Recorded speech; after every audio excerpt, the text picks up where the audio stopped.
नमस्कार फ्रेंड्स। आज सीटेट की मैथ की पहली क्लास है। इस क्लास में हम लोग प्रीवियस ईयर क्वेश्चन को डिस्कस करेंगे। आज की क्लास प्राइमरी की, जिसमें कक्षा 1 से 5 तक के क्वेश्चन आएंगे, उसी को आज हम लोग सॉल्व करेंगे। तो थोड़ा हम लोग सिलेबस पर डिस्कस कर लेते हैं। मैथ की जो सिलेबस है, इसमें 30 क्वेश्चन आएंगे,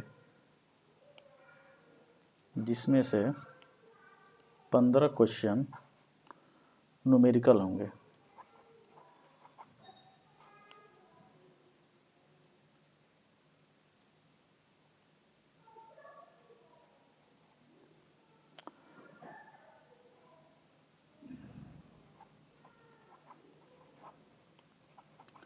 और 15 क्वेश्चन पेडागोजी के होंगे। आज की क्लास में हम लोग टोटल 30 क्वेश्चन की प्रैक्टिस करेंगे, जिसमें से न्यूमेरिकल और पेडागोजी दोनों के क्वेश्चन होंगे। ये क्वेश्चन न्यूमेरिकल के भी 15 नंबर के होते हैं और पेडागोजी के भी 15 नंबर के होंगे। तो टोटल 30 क्वेश्चन और 30 नंबर के प्रश्न होंगे।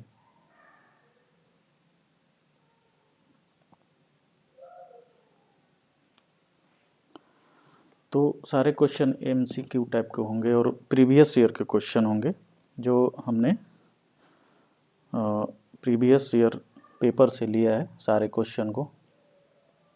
तो चलिए शुरू करते हैं।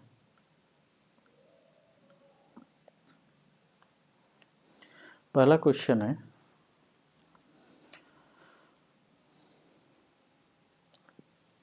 2/7 + 7/2 इज इक्वल टू, यानी 2/7 और 7/2 किसके बराबर होंगे। तो काफ़ी प्राइमरी स्तर पे काफ़ी आसान क्वेश्चन आते हैं।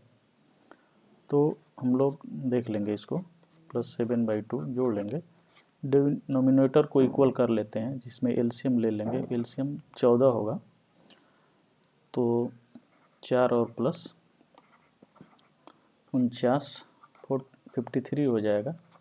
53 को 14 से डिवाइड कर लेंगे, तो 3 × 11/14 आंसर आ जाएगा। यहाँ पे ऑप्शन सी सही है। क्वेश्चन नंबर 2, जिसमें से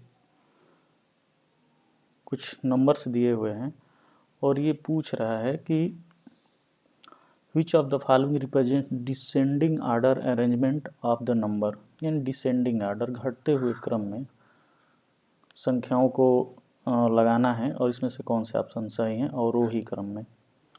तो हम सारे नंबर को देख लेते हैं। इन चारों ऑप्शन में 20.2, 2.20, 2.022, 2.02, 2.002, 0.222, ये सभी नंबर प्रत्येक ऑप्शन में सेम है। तो हम लोग करते हैं, सबसे बड़ा नंबर इसमें है 20.2, सबसे बड़ा नंबर है। उसके बाद आ जाएगा 2.20, 2.20, उसके बाद आ जाएगा 2.02,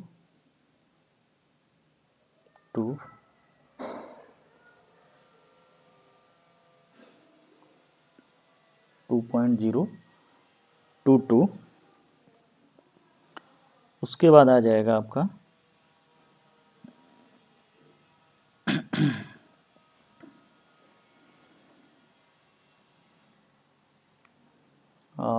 2.02, उसके बाद आ जाएगा 2.002 और सबसे लास्ट में आ जाएगा 0.222। तो इस हिसाब से देखा जाए तो ऑप्शन ए सही है।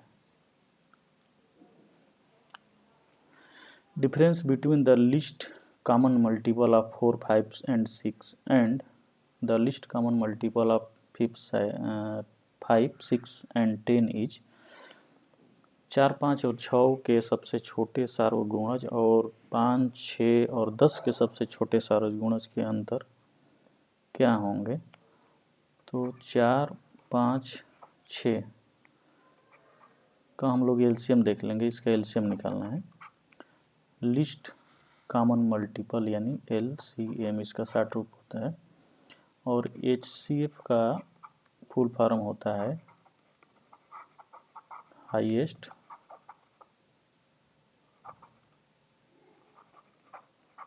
Common factor.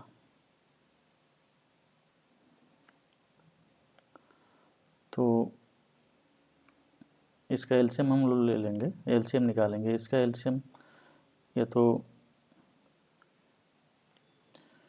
निकाल लेते हैं। 4, 5, 6 2 से डिवाइड करेंगे 2,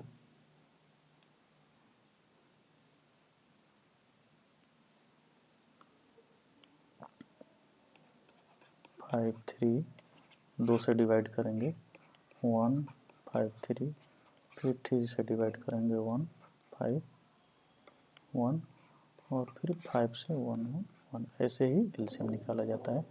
तो 2 इंटू 2 इंटू 3 इंटू 5 एलसीएम हो गया 2 दूनी 4, 3 12 5 60। तो इसका एलसीएम आ जाएगा 60। ऐसे ही 5, 6 और 10 का एलसीएम निकालेंगे तो आ जाएगा 30।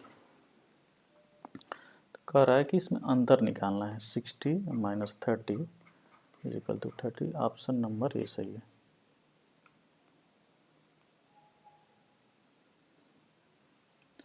Question number 5, the difference between the smallest 5 digit number and the greatest 3 digit number is. 5 अंकों की सबसे छोटी संख्या और 3 अंकों वाली सबसे बड़ी संख्या का अंतर निकालना है। इसका अंतर क्या होगा। तो 5 अंकों की सबसे छोटी संख्या क्या होगी। 5 अंकों की सबसे छोटी संख्या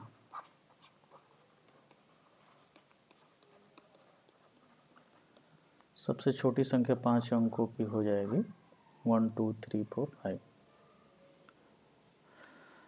और 3 अंकों की सबसे बड़ी संख्या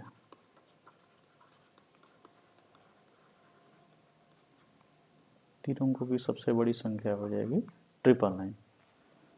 तो पूछ रहा है इनमें अंतर निकालना है। तो अंतर निकाल लेते हैं हम लोग। माइनस कर देंगे 1009 यानी 9001, option C. What should be added to the sum of 7077 and 7707 and 7007 to obtain 27777 यानी 27,777 प्राप्त करने के लिए 7,077, 77,007 और 7,007 के योगफल में क्या जोड़ना होगा। तो 7,077, 7707 और 7,007 सबको योगफल कर लेते हैं। तो 7 3 के 21, 7 2 9 7। तो पूछ रहा है कि 27,777 प्राप्त करने के लिए इसमें 21,791 में क्या जोड़ना होगा। तो 27,777 में 21,791 घटा देंगे तो 6, 17 में से 9 गया 8, 16 यहाँ 6 बचेगा, 16 में से 7 गया 9, 6 में से 1 गया 5, 5986, 5986, ऑप्शन बी। किसी विद्यालय में 320 विद्यार्थी हैं, जिनमें से 1/4 लड़कियां हैं और शेष लड़के हैं। लड़कों की संख्या के 2/3 खिलाड़ी हैं। जो खिलाड़ी नहीं हैं उन लड़कों की संख्या क्या होगी? एक स्कूल में 320 विद्यार्थी हैं, ये है टोटल स्टूडेंट। हमसे पूछा जा रहा है कि लड़कों की संख्या जो खिलाड़ी नहीं हैं, तो हम लोग जो है लड़कों की संख्या ही ज्ञात करने पे ध्यान देंगे।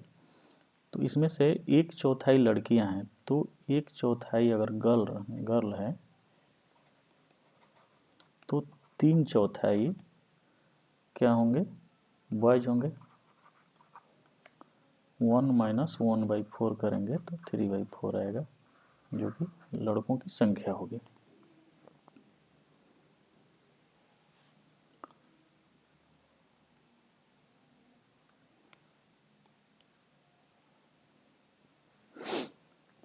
इसमें से तो 3/4 बॉयज होंगे,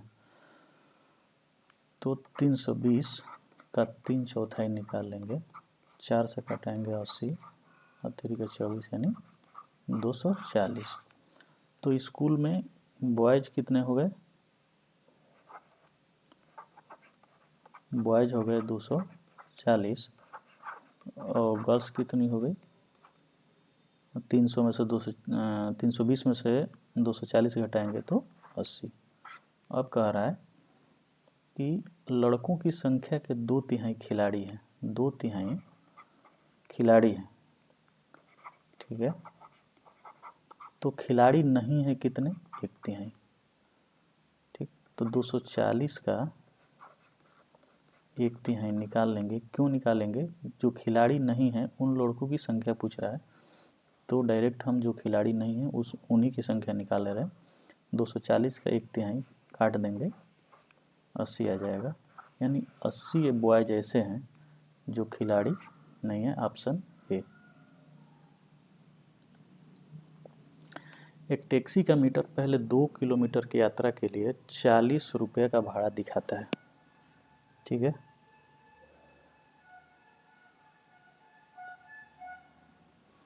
पहले 2 किलोमीटर जाता है तो 40 रुपये भाड़ा दिखाता है, ठीक। अब 2 किलोमीटर से आगे जाएगा उसका अलग रेट है। क्या रेट है? उसके बाद प्रति किलोमीटर की यात्रा के लिए 15 रुपये का भाड़ा दिखाता है, यानी 15 रुपया पर किलोमीटर, ठीक। मोहन ने अपने घर से अपने ऑफिस की यात्रा के लिए 190 रुपया किराया दिया, 190 रुपया किराया दिया, यानी 2 किलोमीटर के लिए 40 रुपया दिया होगा और बाकी के लिए 150 रुपया दिया होगा, ठीक है। टोटल 190 रुपये हो गए। उसके घर से उसके ऑफिस की दूरी कितनी है? यानी यहाँ से लेकर के यहाँ तक की दूरी पूछ रहा है। तो जो 2 किलोमीटर के बाद का जो डिस्टेंस कवर किया है वो डिस्टेंस निकालना है। मान लीजिए डी डिस्टेंस है और 15 रुपया पर किलोमीटर के हिसाब से किराया, तो 150 में 15 से डिवाइड करेंगे तो पता चल जाएगा कितने किलोमीटर गया है। तो यानी काटेंगे तो 10 किलोमीटर, यानी ये 10 किलोमीटर है। तो टोटल डिस्टेंस कितना होगा?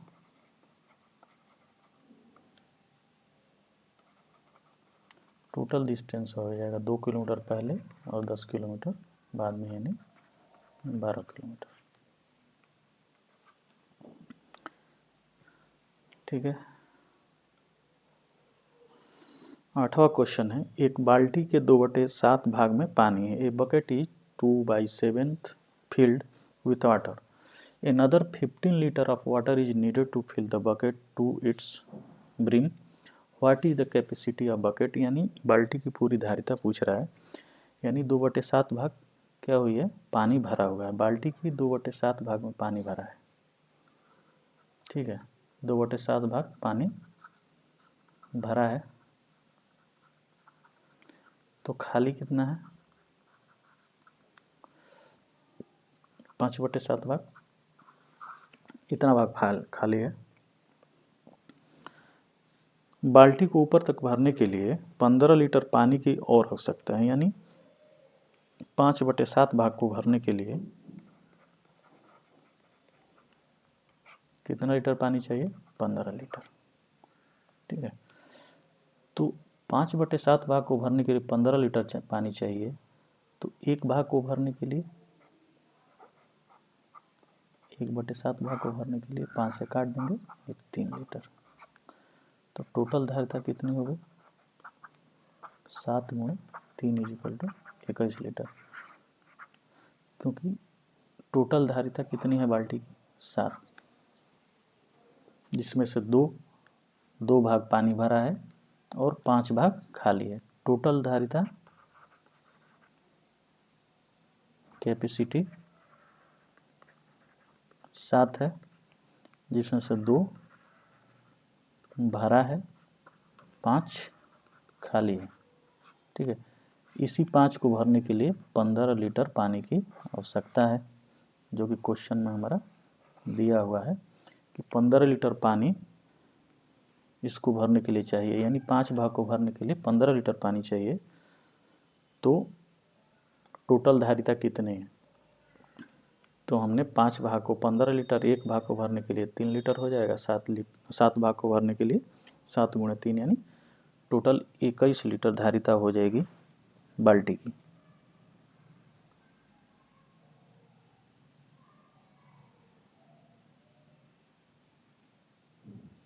ठीक, एक रेलगाड़ी स्टेशन ए से 17:40 बजे चलती है। ये रेलवे का टाइम है। रेलवे का टाइम 24 आवर का होता है। ठीक है, 0 से शुरू होता है और 24 चलता है। तो 17:40 पे चलती है स्टेशन ए से, स्टेशन बी तक जाती है, 22:15 पे पहुंच जाती है। रेलगाड़ी द्वारा यात्रा में लगा समय टोटल टाइम कितना लगा है? टाइम कितना हो जाएगा? तो 22:15 से 17:40 को घटा लेंगे। 22 घंटा 15 मिनट से 17 घंटा 40 मिनट को घटाएंगे, तो 40 से 15 छोटा है, घटेगा नहीं, तो क्या आएगा? 1 घंटा आएगा। 1 घंटा = 60 मिनट। 60 मिनट आएगा, तो क्या हो जाएगा?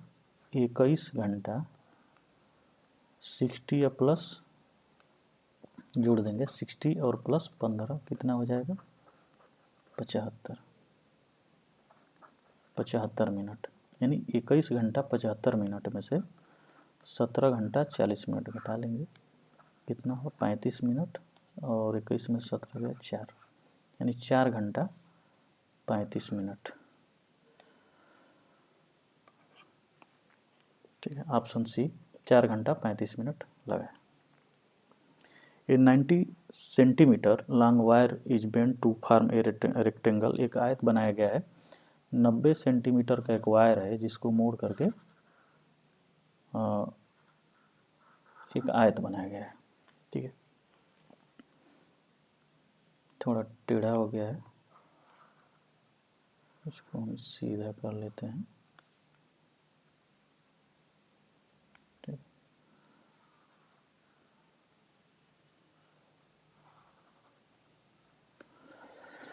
एक आयत बनाया गया है,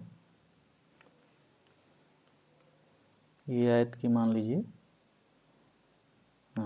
ब्रेथ है, आयत की आमने सामने की भुजाएं बराबर होती हैं, ये लेंथ है। ठीक, आयत की चौड़ाई 15 सेंटीमीटर है, ये 15 हो गया, सामने की भुजाएं भी 15 होंगी, तो 15 15 30 सेंटीमीटर। इसका क्षेत्रफल क्या होगा? तो 90 सेंटीमीटर लंबा वायर है। ठीक है, 90 सेंटीमीटर, इसको काट करके ऐसे बना दिया गया। ठीक है, ये हो गया 15 सेंटीमीटर, ये हो गया 15 सेंटीमीटर, ये हो गया लेंथ, ऐसे बना होगा। तो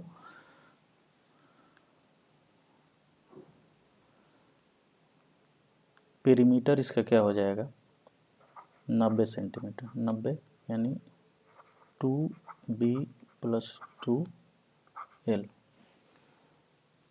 ठीक, 90 सेंटीमीटर हो जाएगा, यानी l + b = कितना हो गया, 45। b कितना है, 15 + l = 45। l = यहाँ से आ जाएगा 15, इधर 30 सेंटीमीटर, यानी लेंथ निकल गया इसका कितना, 30 सेंटीमीटर। ये भी 30 होगा। एरिया क्या होगा, l × b, 30 × 15 यानी 450 centimetre square.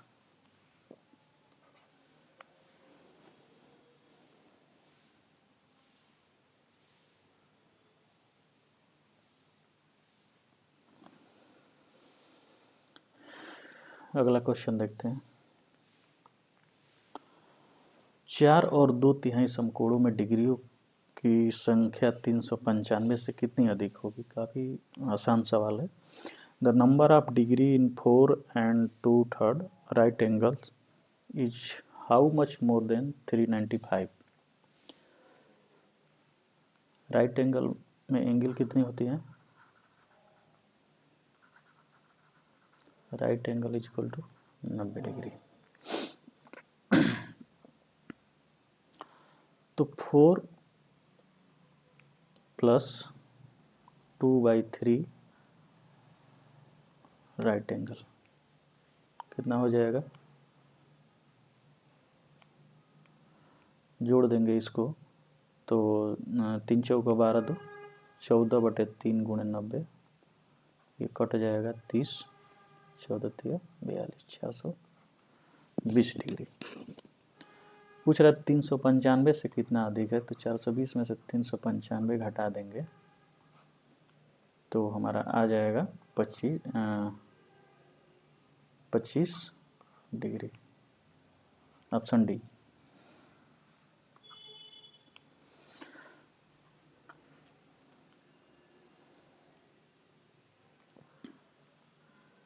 Identify the shape with the following properties. निम्न गुणों वाली आकृतियों की पहचान कीजिए। इट्स हैज 4 साइड, 4 भुजाएं हैं। ठीक है, ये एक बंद आकृति है। इसकी सम्मुख भुजाएं बराबर और समांतर हैं। इसके सभी कोण 90 के हैं, सभी कोण 90 के हैं। ठीक,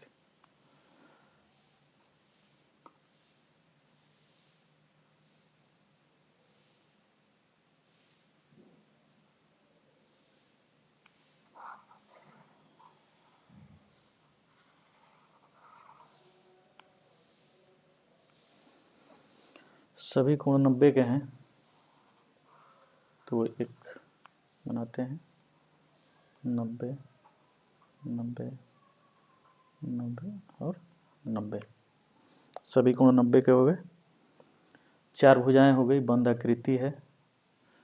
सम्मुख भुजाएं बराबर और समांतर है, यानी सम्मुख भुजाएं बराबर और समांतर है। ये माफ करिएगा, ये इसके बराबर है, इसके बराबर है। ठीक है, तो सम्मुख भुजाएं समांतर और बराबर हैं। अगर हम आयत ले रहे हैं, देखिए इसके भी प्रत्येक कोण 90 डिग्री के होते हैं। सम्मुख भुजाएं समांतर होती हैं और बराबर होती हैं। ठीक है, एक बंद आकृति है। अगर हम वर्ग ले रहे हैं, स्क्वायर ले रहे हैं, ठीक है,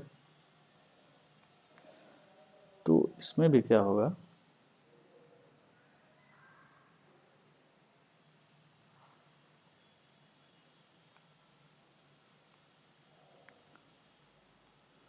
कि इसकी सम्मुख भुजाएं आपस में बराबर होती हैं। ये भुजाएं हालांकि इसकी चारों भुजाएं आपस में बराबर होती हैं, लेकिन ये आमने सामने की भुजाएं भी बराबर होती हैं। तो ये ऑप्शन सी हो जाएगा, आयत या वर्ग। ठीक है, केवल आयत नहीं हो सकता है, वर्ग भी हो सकता है। केवल वर्ग भी नहीं हो सकता है। केवल समचतुर्भुज, ऐसा चतुर्भुज जिनकी चारों भुजाएं बराबर हो, ये समचतुर्भुज होता है, पैरेलल होते हैं। लेकिन एंगल जो है, प्रत्येक एंगल 90 डिग्री का नहीं होता है, तो ये तो होगा ही नहीं। ठीक है, केवल ऑप्शन सी सही होगा। 25 विद्यार्थियों द्वारा गणित में प्राप्तांक नीचे दिए गए हैं। पूछ रहा है कि 32 और 42 के बीच अंक प्राप्त करने वाले विद्यार्थियों की संख्या कितनी है। ऐसे विद्यार्थी कितने हैं जो 32 से 42 के बीच में अंक प्राप्त किए हैं, तो हम लोग देख लेते हैं। 32 से 42 के बीच में 32 से ज़्यादा 1,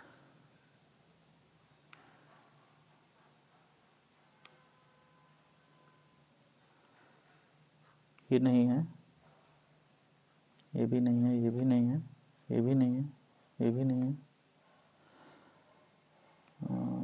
32 से 42 के बीच में ये भी नहीं है। 33 आएगा, ठीक है। 42 भी नहीं आएगा, 44 भी नहीं आएगा, 49 भी नहीं आएगा, 27 भी नहीं आएगा, 40 आ जाएगा,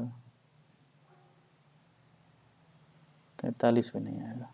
ठीक है, काउंट कर लेते हैं। 1 2 3 4 5 6 7 8 9 10 11 12।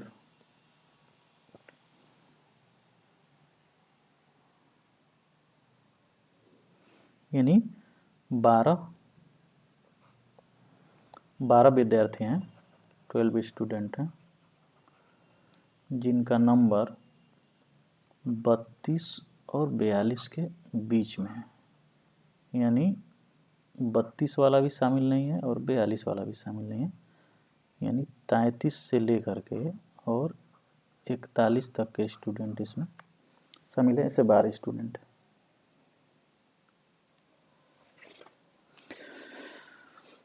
The following table shows the number of computers sold by a dealer in 6 days। यानी एक डीलर के द्वारा 6 दिनों में बेचे गए कंप्यूटरों को दिखाया गया है। बेचे गए कंप्यूटरों की संख्या बताई गई है और दिन ये दिया हुआ है। ठीक,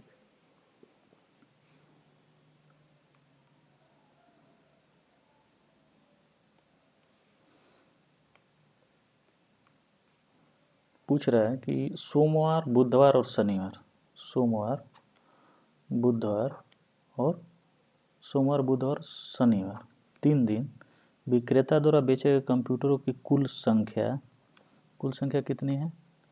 28 प्लस 37 प्लस 25, कुल संख्या कितनी है। 8 7 15, 5 20, 2 2 4, 3 7 2 9, 90 हो गए। मंगलवार, बृहस्पतिवार, शुक्रवार, यानी बाकी 3 दिन बेचे गए कितने हैं। 25 प्लस 23 प्लस 38, 8 3 11 5 16, 8 3 11 5 16 और 3 2 5 2 7 1 8 86। कंप्यूटरों की संख्या में अंतर पूछ रहा है, कितना अंतर है। 4 का।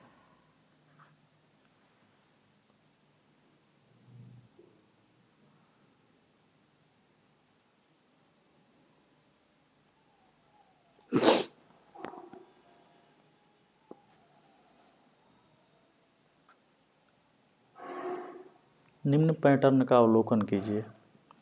पैटर्न क्या दिया हुआ है कि 1 is equal to 1, 3 plus 5 is equal to 8, 7 9 11 is equal to 10 27, 13 15 16 19 is equal to 64.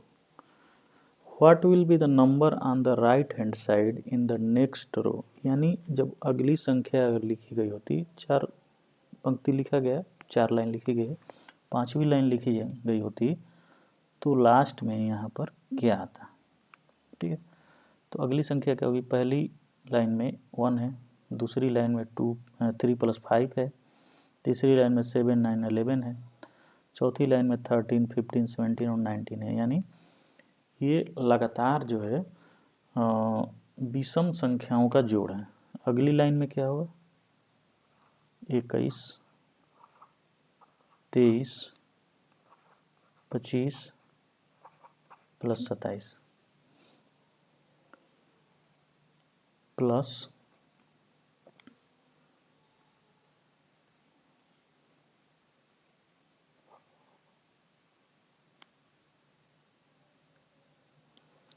27 + 29 equal to, यहाँ पे क्या होगा? जोड़ेंगे 125 हो जाएगा।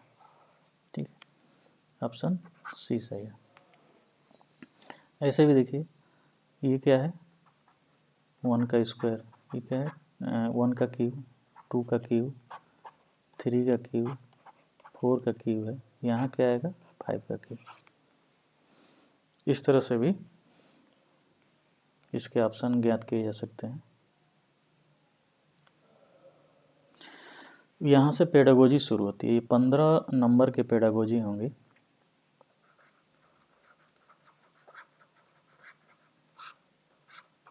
मैथ के 15 क्वेश्चन न्यूमेरिकल होंगे, 15 पेडागोजी के होंगे। तो पेडागोजी के क्वेश्चन सॉल्व करते हैं।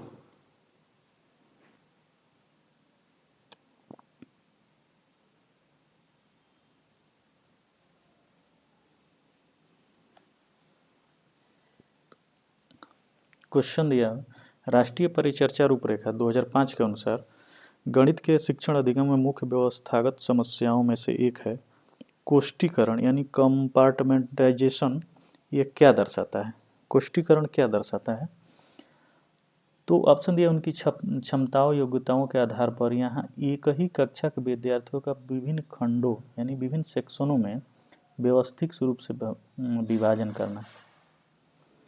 यानी उनकी योग्यताओं के आधार पर, विद्यार्थियों के उनकी योग्यताओं के आधार पर यहाँ एक ही कक्षा के विद्यार्थियों को विभिन्न खंडों में यानी व्यवस्थित रूप से विभाजन कर देना, एक कक्षा को विभिन्न खंडों में विभाजित कर देना, उनकी योग्यताओं के आधार पर ऐसा नहीं किया जाएगा।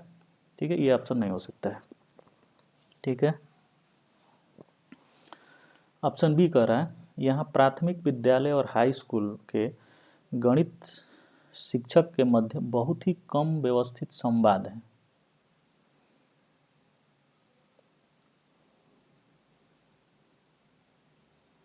यहाँ हमारी समस्या पूछ रहा है, समस्याओं में से एक है कोष्ठीकरण, जिसके बारे में बताया गया है। तो प्राथमिक विद्यालय और हाई स्कूल के गणित शिक्षकों के मध्य बहुत ही कम व्यवस्थित संवाद है। ये क्वेश्चन, ये ऑप्शन हो सकता है। ऑप्शन सी क्या कह रहा है, यहाँ स्कूली व्यवस्था के लिए सुव्यवस्थित रूप से विभिन्न स्तरों पर शिक्षकों की नियुक्ति होती है। यहाँ स्कूली व्यवस्था के लिए सुव्यवस्थित रूप से विभिन्न स्तरों पर शिक्षकों की नियुक्ति होती है। चौथा कह रहा है ऑप्शन कि यहाँ विद्यालय और कॉलेजों में गणित के पाठ्यक्रम में व्यवस्थित रूप से विभाजन है। ठीक है, विभाजन है, ये भी ऑप्शन सही है। तो समस्या क्या दर्शाता है? ऑप्शन बी कि व्यवस्थित संवाद है। यहाँ प्राथमिक विद्यालय हाई स्कूल में गणित शिक्षकों के मध्य बहुत ही कम व्यवस्थित संवाद है, ये एक समस्या है, ये कोष्ठीकरण में बताया गया। कंपार्टमेंटाइजेशन एक जिसमें से रक्षा तंत्र है, जिसमें से विरोधाभास की सुविधा से बचने के लिए लोग मानसिक रूप से जो है परस्पर विरोधी विचारधाराओं या अनुभवों को अलग करते हैं। ठीक है,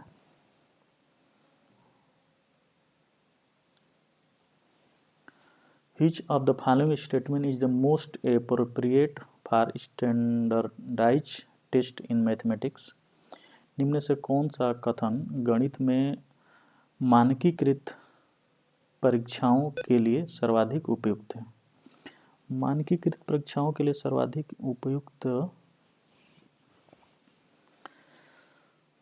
इन परीक्षाओं की व्यक्तिनिष्ठता उन्हें संदर्भात्मक बनाती है। ठीक है, इन परीक्षाओं में स्टेटस को केवल कम आबादी पर ही संचालित कर सकते हैं। ये बहुत अधिक रूप से पक्षपाती होती हैं। ये बच्चों की क्षमता का समग्र चित्र प्रस्तुत नहीं करती।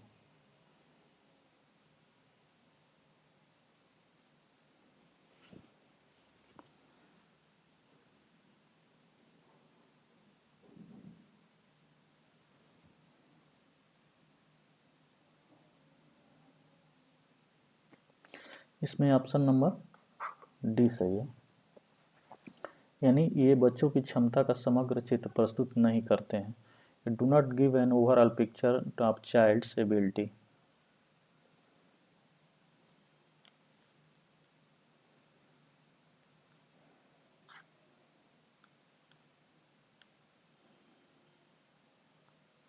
ए child perform the subtraction and addition problem in the following way. एक बच्चा योग और घटाव का प्रश्न निम्नलिखित प्रकार से दर्शाता है।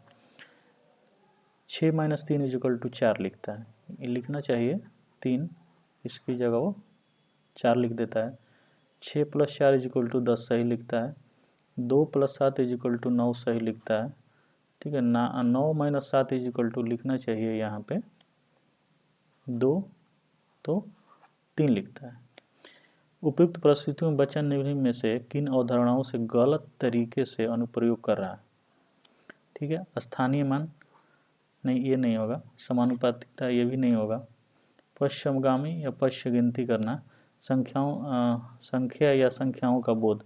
संख्या का बोध है तभी तो बच्चा गिनती कर रहा है, यानी वो पीछे की तरफ वो पश्चिगामी यानी पश्चिगामी पश्च गिनती करना वो गलत तरीके से कर रहा है। जैसे हम लोग क्या करेंगे, 6 बच्चे कैसे सीखते हैं, 6 लाइन यहाँ खींच दी और उसमें से 3 काटना है, 1 2 3 काट दिए, जो बचा वो लिख देते हैं।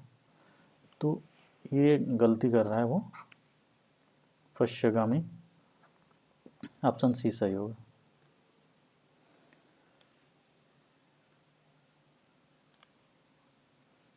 निम्नलिखित में से कौन सा गणित में आकलन के लिए सबसे कम प्रासंगिक है। Which of the following is the least relevant for assessment in mathematics? गणित दक्षता के पृथक संघटकों का परीक्षण कीजिए बजाय उसके महत्वपूर्ण या मूल्यवान वस्तुओं के। जो महत्वपूर्ण हो उसे मापिए, उसे नहीं जो मापने में सरल हो। गणितीय समझ के आकलन में खुले सिर वाले प्रश्न भी महत्वपूर्ण होते हैं। ऑप्शन डी, आकलन को शिक्षक और अधिगमकर्ता को प्रतिपुष्टि प्रदान करनी चाहिए। निम्नलिखित में से कौन सा गणित में आकलन के लिए सबसे कम प्रासंगिक, ऐसे ऑप्शन बताने हैं जो सबसे कम प्रासंगिक हो, लिस्ट रिलीवेंट हो। इसमें से रिलीवेंट तो सब हैं, लेकिन सबसे कम प्रासंगिक कौन से हैं।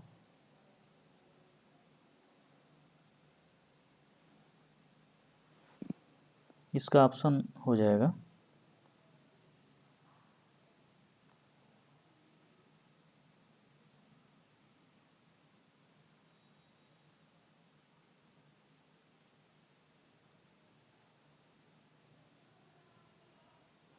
Option A. गणितीय दक्षता के पृथक संगठनों का परीक्षण कीजिए बजाय उसके मूल्यवान पहलुओं के। ठीक है, पृथक संगठनों का परीक्षण ये सबसे कम प्रासंगिक है, ऐसे जो है।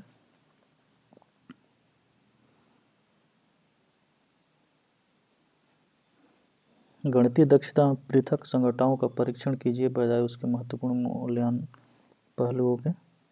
ये ऑप्शन सबसे कम रिलेवेंट है। प्राथमिक स्तर पर गणित शिक्षण हेतु गणितीय खेल के उपयोग का कौन सा सबसे अच्छा उदाहरण होगा। गणितीय खेल का प्राथमिक स्तर पे गणितीय खेल जिसे खेल में बच्चों को समझाया जाता है।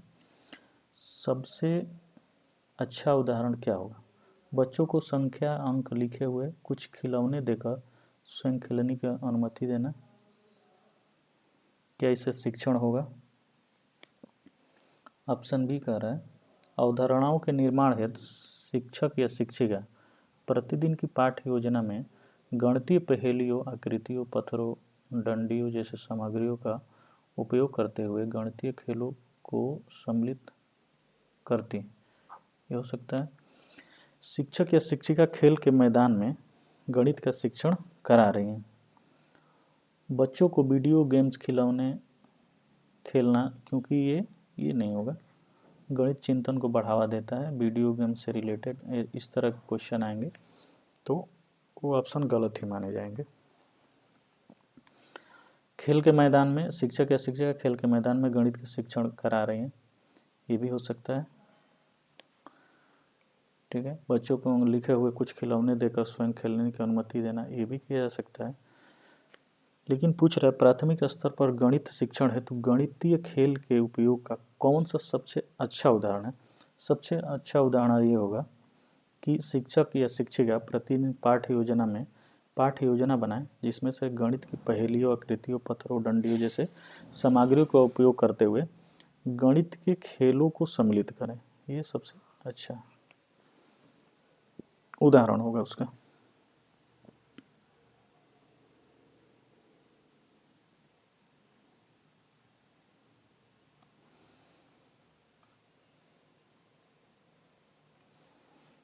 इक्कीस नंबर क्वेश्चन, प्राथमिक स्तर पर गणित की पाठ्य पुस्तक में अनिवार्यता से यह अवसर उपलब्ध होने चाहिए। Eight primary level A text book in mathematics must provide scope for.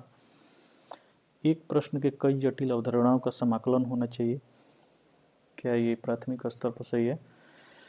अभ्यास के लिए बहुत सारे प्रश्न होने चाहिए। ठीक है, गणित के संदर्भ में समस्याएं देनी चाहिए।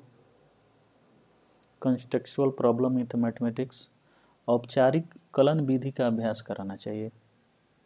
गणित की पाठ्यपुस्तक में अनिवार्यता से यह अवसर उपलब्ध होने चाहिए। इसमें क्या होगा, गणित के संदर्भात्मक समस्याएं, जो चीज़ें आपको पढ़ाई जा रही है उसी के संदर्भ में समस्याएं देनी चाहिए, उससे अभ्यासगत प्रश्न देने चाहिए, उसी समस्याओं से आपको बोध कराया जाएगा तो बच्चा ज़्यादा सीखेगा।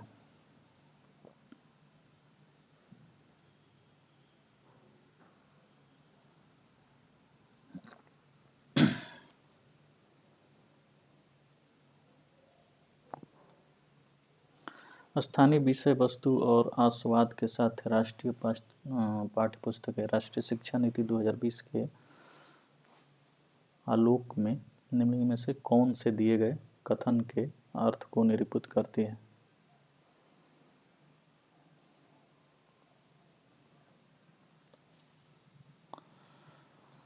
National text book with local content and flavour in the light of national education policy 2020, which of the following represent the meaning of the given statement? Statement 1 क्या है कि शिक्षक को बच्चे की स्थानीय भाषा में केवल मौखिक प्रश्न पूछने चाहिए। क्या सही है? दूसरा ऑप्शन है सभी स्कूल पाठ्य पुस्तकों का हिंदी भाषा में अनुवाद कराया जाना चाहिए। क्या सही हो सकता है? पाठ्य पुस्तकों को इस तरह से तैयार करना चाहिए जो कि विद्यार्थी और समुदाय की आवश्यकताओं के मुताबिक हो। और ऑप्शन 4 क्या कह रहा है कि पाठ्य पुस्तकों में स्थानीय संदर्भों और आवश्यकताओं के अनुसार वांछित बारीकियों और पूरक सामग्रियों को शामिल किया जाना चाहिए। तो इसमें से कौन कौन से ऑप्शन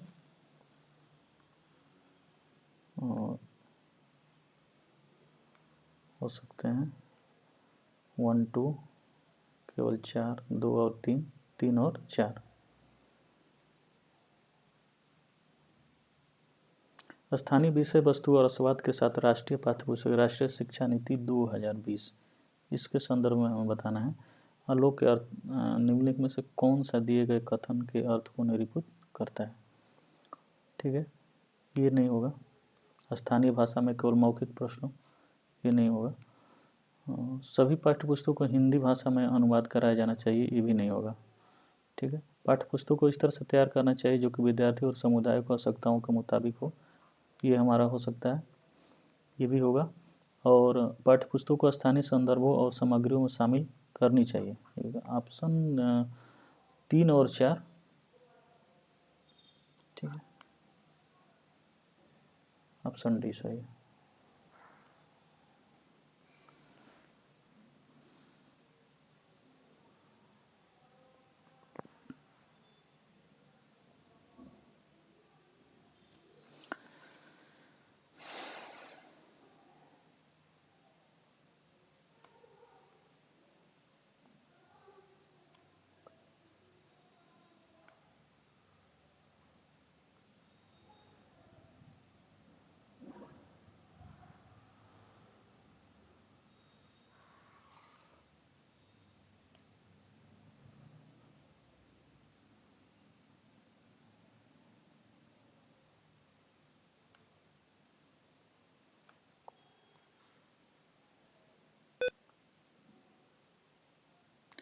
कक्षा 5 के विद्यार्थी को जब भिन्नों जैसे 3/10, 7/10, 15/10 इत्यादि को दशमलव संख्याओं में बदलने के लिए कहा जाता है तो वह 3/10 को दिखाई नहीं दे रहा होगा। यानी कक्षा 5 के एक विद्यार्थी को जब भिन्नों जैसे 3/10, 7/10 और 15/10 इसको संख्याओं को बदलने के लिए कहा जाता है, दशमलव संख्याओं में बदलने के लिए कहा जाता है तो वह क्या करता है, 3/10 को 1.3 लिखता है, 7/10 को 1.7 लिखता है और 15/10 को 2.5 लिखता है। इस गलत अवधारणा के लिए सबसे अच्छा स्पष्टीकरण इनमें से कौन सा होगा? स्पष्टीकरण देना है कि ऐसा वो क्यों कर रहा है। ठीक है, कक्षा में उसका लापरवाह रवैया, लापरवाह नहीं है। ठीक है, ये नहीं होगा। He is adding number and denominator and placing the digit in the middle of the 2 digit of the number thus obtained। वह अंश और हर को जोड़कर दशमलव को उसकी प्राप्त संख्या के 2 अंकों के बीच में लगा रहा है। ये हो जाएगा, क्या कर रहा है कि 10 को जोड़ दे रहा है 3 में, 10 + 3 = 13, और क्या कर रहा है कि बीच में दशमलव लगा दे रहा है। ऐसे क्या कर रहा है कि 10 को 7 में जोड़ दे रहा है, 10 + 7 = 17, और बीच में दशमलव लगा दे रहा है। ऐसे क्या कर रहा है कि 10 + 15 कर दे रहा है, 25 हो गया, बीच में दशमलव लगा दे रहा है। तो ये ऑप्शन हो जाएगा सही। अगला, वह एक अलग प्रकार की गणितीय कलन विधि, ये नहीं होगा। वह गणित से डरा हुआ अतः यह त्रुटि कर रहा है, ये भी नहीं होगा। ऑप्शन बी केवल इसका ऑप्शन होगा।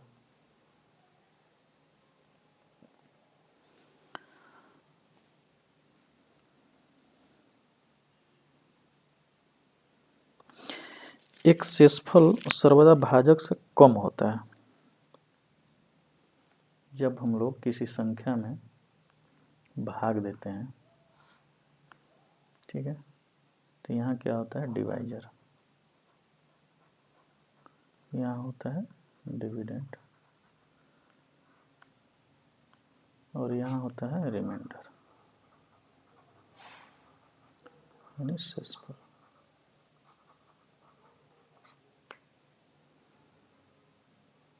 ठीक है, ये हो गया भाजक। तो शेषफल जो है भाजक से हमेशा कम होता है। प्राथमिक स्तर के विद्यार्थियों को यह समझाने के लिए निम्नलिखित में से कौन सी प्रणाली सर्वाधिक उपयुक्त है? ऑप्शन ए, हस्तकौशल सामग्री जैसे कंकड़ों, गेंदों, टोकनों इत्यादि का उपयोग भाज्यों के रूप में करें जिनको विभिन्न तरीकों से बराबर समूहों में बांटें और विद्यार्थियों को वांछित संबंध स्थापित करने दें। ऑप्शन बी कह रहा है अलग अलग शेषफल मिलने पर आधारित विभाजन को केवल 2 अंक की समस्याएं दें। ऑप्शन सी है श्यामपट्ट पर 1 या 2 विभाजन के प्रश्नों को हल करें और वांछित संबंध दर्शाएं। ऑप्शन डी है संबंध को प्रमाणित करने के लिए गुणन एवं योग का प्रयोग करें। इसमें से ऑप्शन ए सही होगा।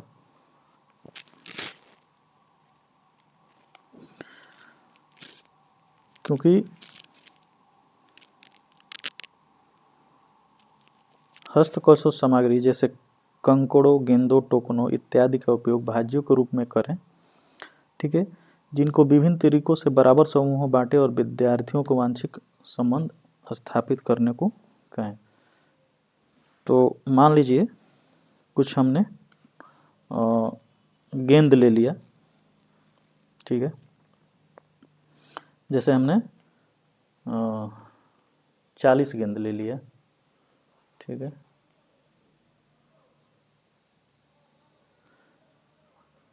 जैसे हमने 40 गेंद ले लिया, ठीक है, हमने कह दिया कि इन्हें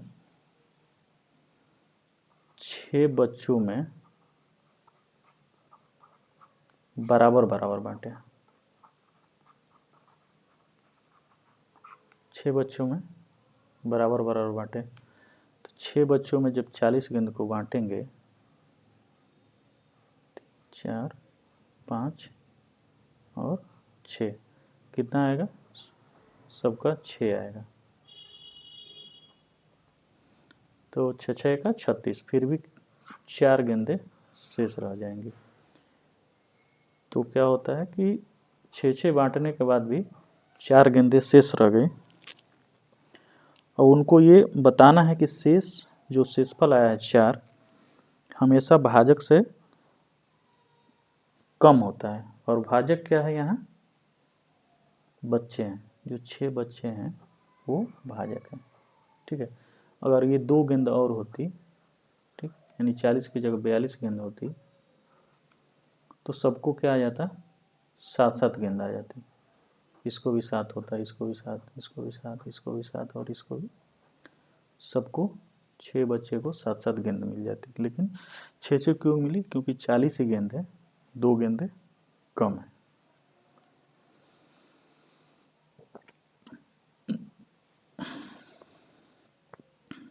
बेन हैले ज्यामितीय चिंतन के सिद्धांत के अनुसार प्राथमिक कक्षा में बच्चों के दृश्यीकरण के बुनियादी स्तर की धारणा के बारे में निम्नलिखित में से कौन सा कथन सत्य है? बेन हैले के ज्यामितीय चिंतन के सिद्धांत के अनुसार बताना है बच्चे ज्यामितिक आकृतियों को उनके गुणधर्मों के आधार पर पहचानने में सक्षम होते हैं। इस स्तर पर ज्यामितीय चिंतन प्रमेयों के निगमन से संबंधित होता है। ऑप्शन सी है बच्चे ज्यामितीय आकृतियों को उनके स्वरूप और दिखावट के आधार पर पहचानने में सक्षम होते हैं। इस स्तर पर ज्यामितीय चिंतन समज्यामितीय आकृतियों के प्रभाव से संबंधित होता है। प्राथमिक कक्षा में बच्चों को दृश्यीकरण, इसमें दिया है दृश्यीकरण, ज्योमेट्रिक थिंकिंग,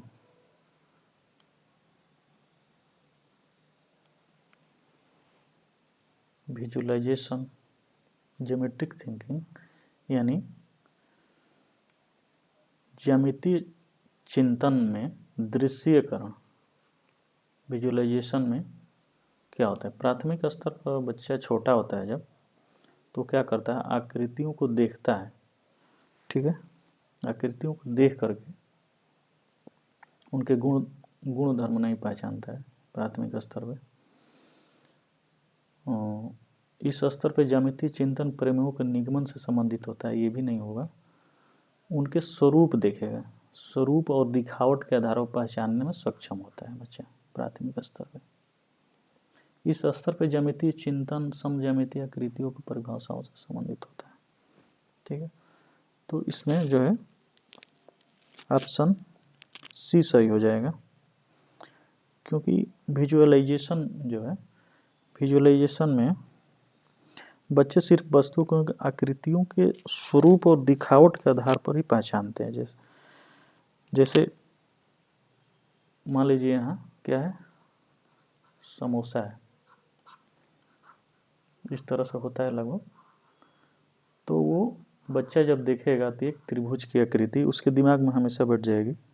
ठीक है, रोटी जब देखेगा तो गोल होती है। ठीक है, तो इस तरह से वो चीज़ों को देख करके उसके विजुअलाइजेशन के द्वारा आकृति को देख करके वस्तुओं को किस आकृति की है, अगर कोई गोली वस्तु दूर से अगर दिख रही है तो वो रोटी समझ लेगा। ठीक है, उससे पूछा जाए कि वृत्त कैसा होता है तो बता देगा कि रोटी का आकार का। ठीक है, गोल चीज़ें देख करके वो वृत्त बना देगा।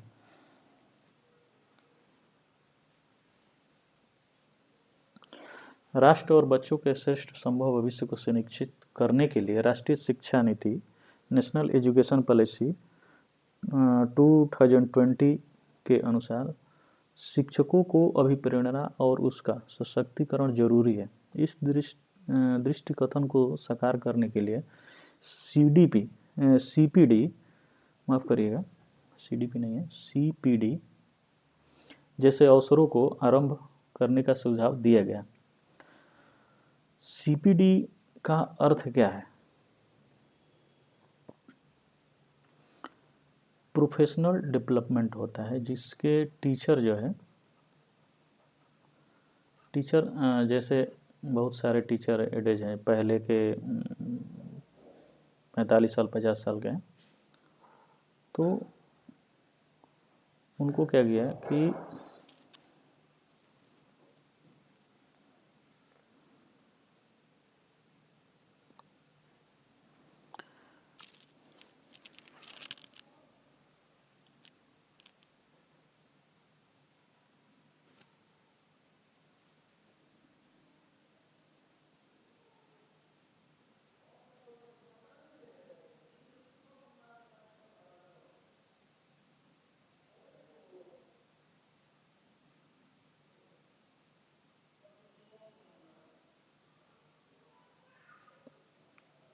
इसका ऑप्शन जो है डी सही हो जाएगा, कंटिन्यूस प्रोफेशनल डेवलपमेंट।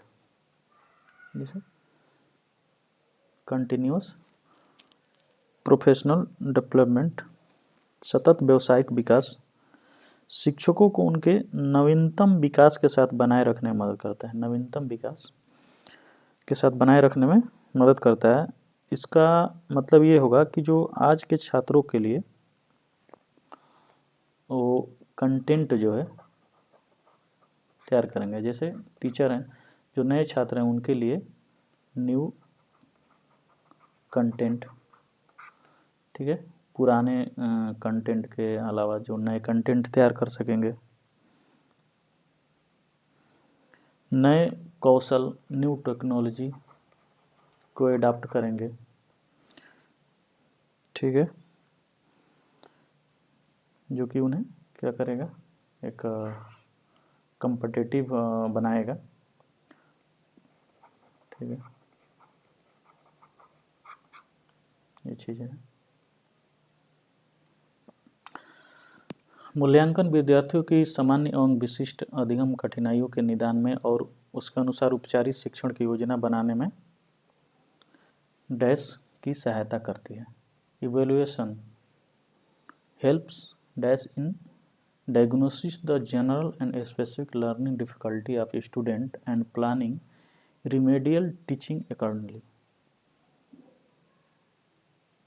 मूल्यांकन विद्यार्थियों की समान व विशिष्ट अधिगम कठिनाइयों के निदान में उसके अनुसार उन उपचारित शिक्षण की योजना बनाने में क्या करती है, शिक्षकों की सहायता करती है।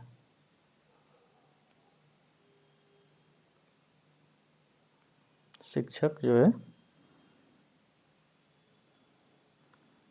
औपचारिक शिक्षण योजना बनाने में इनकी सहायता करती है, शिक्षक ये चीज़ें करते हैं। एनसीईआरटी के अनुसार कक्षा 1 के विद्यार्थियों के लिए निम्न में से कौन सा एक अधिगम प्रतिफल नहीं है? ध्यान देना है कि अधिगम प्रतिफल नहीं है पूछा है। इसे 50 तक की संख्याओं को पहचानना और लिखना। कक्षा 1 का छात्र है तो ये कर सकता है। पुनर्समूहीकरण के बिना 20 तक की संख्याओं को जोड़ना और घटाना, ये भी कर सकता है बिना समूह। जोड़ की अवधारणा को गुणन तक विस्तारित करना, ठीक है। जोड़ की अवधारणा में आता है जोड़ आएगा, घटाना आएगा, गुणा आएगा और भाग आएगा, इतनी चीज आती है। तो जोड़ की अवधारणा को गुणन तक विस्तारित करना, ये ऑप्शन नहीं होगा। किसी 2 अंकीय संख्या को अंक के स्थानीय मान को पहचानना, ये भी सही होगा। ऑप्शन सी इसमें सही होगा। नहीं पूछा है तो ये ऑप्शन नहीं होगा, अतः यही सही होगा। ठीक है। 29 कक्षा 5 के एक शिक्षक श्री जोसेफ ने भिन्न को दर्शाने के लिए एक वृत्त का चित्र बनाने और उसे छायांकित करने का क्रियाकलाप दिया। श्री जोसेफ ब्रूनर के अधिगम सिद्धांत के किस मोड यानी किस प्रकार का उपयोग यहाँ कर रहे हैं, किस मोड का? ठीक है। कक्षा 5 के एक शिक्षक हैं श्री जोसेफ, भिन्न को दर्शाने के लिए एक वृत्त बनाते हैं। ठीक है।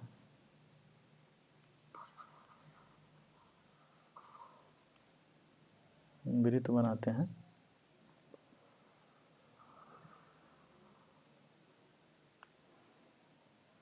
और इसे विभिन्न खंडों में काट दिया जाता है। ठीक,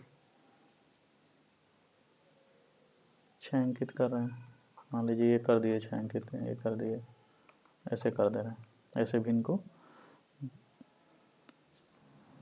अधिगम सिद्धांत यानी लर्निंग के किस मोड का उपयोग यहाँ कर रहे हैं? एब्स्ट्रैक्ट, अमूर्त, दृश्यमापिता, आइकोनिक और अभिप्रदर्शन और सांकेतिक। सांकेतिक तो होगा नहीं, ठीक है। अभिप्रदर्शन इनेक्टिव और दृश्यमापिता आइकोनिक। ठीक है। दृश्यमापिता में क्या होगा कि ऑप्शन इसका यही सही होगा। कक्षा 5 के शिक्षक जो है दृश्यमापिता का प्रयोग करके ये दृश्य बनाते हैं। यहाँ इसी दृश्यमापिता के द्वारा उसको जो है समझाने का वृत्त में छायांकित करने के जोसेफ ने अधिगम के किस मोड का प्रयोग किया? तो दृश्यमापिता का प्रयोग किया। ठीक है। इसमें से जो इनेक्टिव मोड है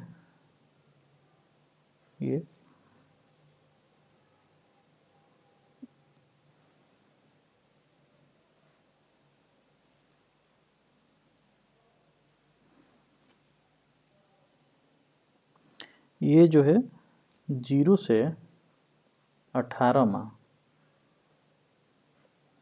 0 से 18 माह के बच्चों को इसके थ्रू पढ़ाया जाएगा और 18 माह से जन्म से 18 माह तक, तो इसके थ्रू 18 से 24 माह तक जो है इससे पढ़ाया जाएगा।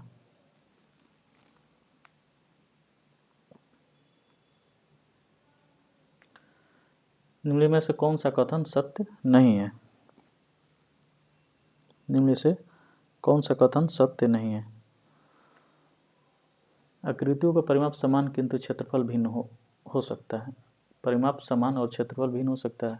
ठीक है, आकृतियों का क्षेत्रफल समान किंतु परिमाप भिन्न हो सकता है। ठीक, ये भी सही है। एक से अधिक आकृतियों का क्षेत्रफल समान हो सकता है। ठीक, ये भी सही है। करा कि किसी आकृति के आयामों को जाने बिना उसके आयतनों का अनुमान नहीं लगाया जा सकता। ये भी सही है। एक से अधिक आकृतियों का क्षेत्रफल समान हो सकता है, ये सही नहीं है।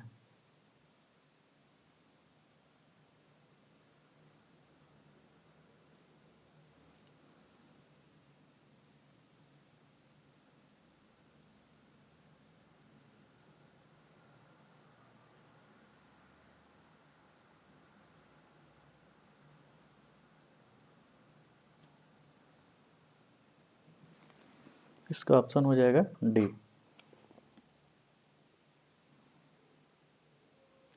किसी आकृति के आयामों को जाने बिना उसके आयतन का अनुमान नहीं लगाया जा सकता।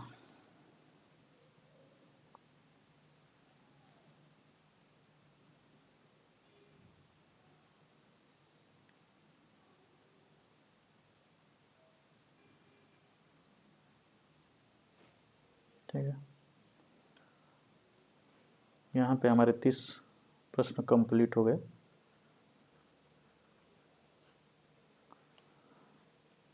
Thank you.